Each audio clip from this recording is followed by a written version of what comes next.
বেটা আমার আদরের লাল কলেজা টুকরো নয়নের তারা আপনারা জানছেন হাসান হোসেন কারবালার মাটিতে সুবহানাল্লাহ দিনের তরে ও বন্ধুগণ শহীদ হয়ে গিয়েছিলেন। সুবহানাল্লাহ। আব্দুল্লাহ ওয়াহাব বিন কালবি উনি বলেছিলেন, বলে বেটা ওই আমার আদরের লাল কলেজা টুকরা আমার নয়নের তারা শুনো শোনো, ইমামে হোসেন রাদিয়াল্লাহু তাআলা কারবালার মাটিতে আজকে কদমে কদমে পরীক্ষা দিচ্ছে রে বেটা।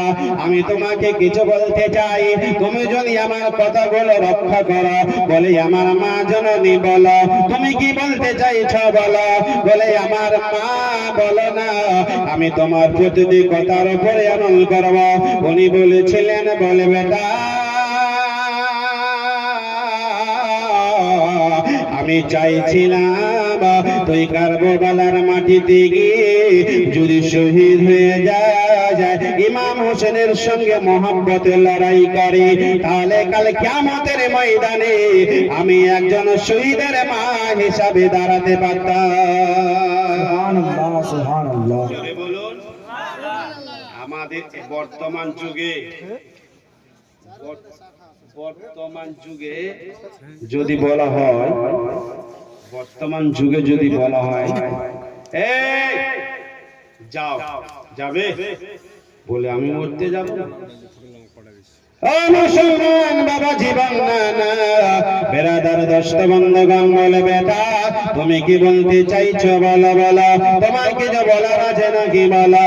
উনি বলেছিলেন, আমার মা জননী, আমার মা আমার মাথার তাজ, আপনি যদি দোয়া করে দেন আমার জন্য, আমার আল্লাহ তাআলা আমার পরকালে মঙ্গল করবেন। ওই আমার মা জননী, তবে 15টা দিন বিবাহ হয়েছে, তোমার বৌমার কাছে যাব, তোমার বৌমাকে জিজ্ঞাসা করব, তোমার বৌমার কাছে অনুমতি নিয়ে আসি।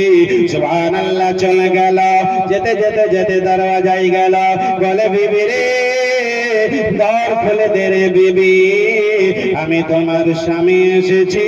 যেমনি দরখানা খুলে দেয়, চোখ ভরা জল দেখে জিজ্ঞাসা করেন, বলে আমার স্বামী জানা তুমি কেন কাঁদছো বলো, তোমার চোখে জল কেন, তুমি কেন ক্রন্দন করতে লেগেছো বলো। বলে আমার স্বামী বলো না, কে মেরেছে আমি বিচার করাবো, কে আপনাকে দুঃখ বেদনা দিয়েছে দুঃখ দিয়েছে বলো, তার আমি বিচার মিটিং করাবো। বলে আমার বিবি এমন একটা কথা বলতে এসেছি, ওগো আমার বিবি তুমি সহ্য করতে পারবে না, তুমি বরদাস্ত করতে পারবে না। বলে কি কথা বলতে এসেছো বলো, যে চোখের জল তোমাকে বের করে দিয়েছে বলো। বলে বিবি রে ওই 15টা দিন তোমার সঙ্গে আমার বিবাহ হয়েছে, আমার মায়ের ইচ্ছা আমার মায়ের আশা আমি যেন কারবালার মাটিতে যাই, আর ইমাম হোসেনের মহব্বতে যদি শহীদ হয়ে যেতে পারি, আমার মা জননী কাল কিয়ামতের ময়দানে একজন শহীদের মা হিসাবে দাঁড়াতে পারবে। সুবহানাল্লাহ, সুবহানাল্লাহ। 15 দিনে তোমার কাছে যদি অন্যায় করে থাকি, তোমার কাছে যদি ভুল করে থাকি, একটুখানি বলো বলো, মাপ চাই নিলে আমার আল্লাহ মাফ করে দেবে। বলে আমার স্বামী যা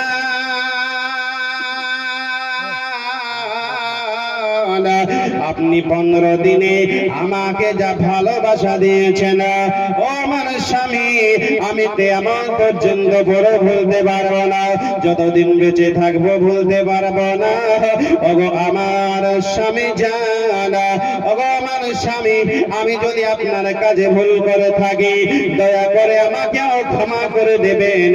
এ বেরাদারকে সহ্য করতে পারবে বলুন, এবার দরওয়াজা থেকে বের হয়ে যাবে না।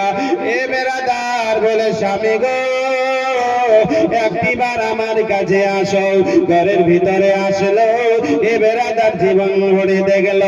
বলে বিবি কেমন করে দেখিস না, তোমার সঙ্গী বারবার দেখার পরে যদি ভালোবাসা হয়ে যায় রে বিবি, তাহলে মায়ের কথা রক্ষা করতে পারবো না, আর কারবালার মাটিতেও যেতে পারবো না।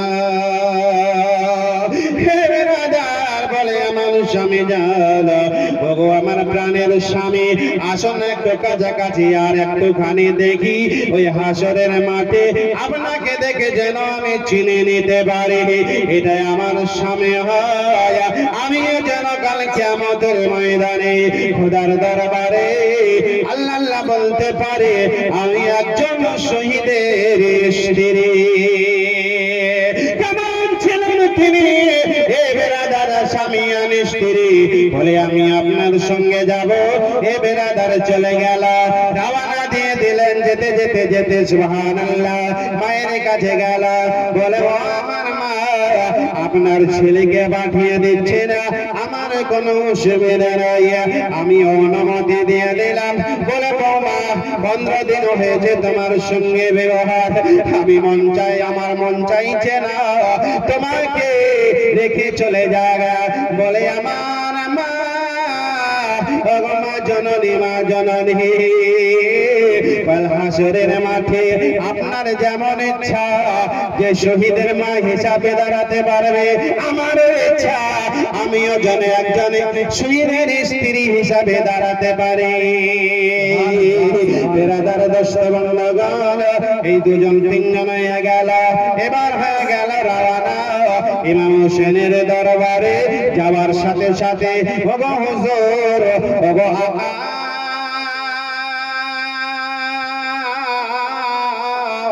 আমরা এসেছি আপনার কাছে, আমার একটাই ছেলে, কেবলমাত্র 15টা দিন ব্যবহার হয়েছে, আমি চেয়েছিলাম আমার ছেলেকে আপনি গ্রহণ করে নেন সাদাকা হিসাবে। যদি গ্রহণ করে নেন, যদি কবুল করে নেন, তাহলে যদি আপনি নিয়ে নেন আর কারাবালার মাটিতে যদি শহীদ হয়ে যায়, আমি একজন শহীদের মা হিসাবে কিয়ামতের ময়দানে দাঁড়াতে পারবো। ইমামে হোসেন বলেন, বলে আমার মা জননী, আর তোমার ছেলে আছে নাকি? বলেন হয়। বলে এখনো সময় আছে, নিয়ে চলে যা, নিয়ে চলে যা, নিয়ে চলে যা। কারণ বন্ধু সুবহানাল্লাহ, মা তুমি যখন বৃদ্ধা হয়ে যাবে, তোমাকে কে ডাক্তারের বাসায় নিয়ে যাবে? তুমি যখন বৃদ্ধা হয়ে যাবে, কে ঔষধ খিলাবে বলো? তোমাকে বুড়াপার কে তোমার হাতখানা ধরে নিয়ে যাবে? বলে হুজুর আপনি চিন্তা করবেন না, আমার জন্য আমার আল্লাহ হেফাজত আছে। এই বন্ধুগণ বাবা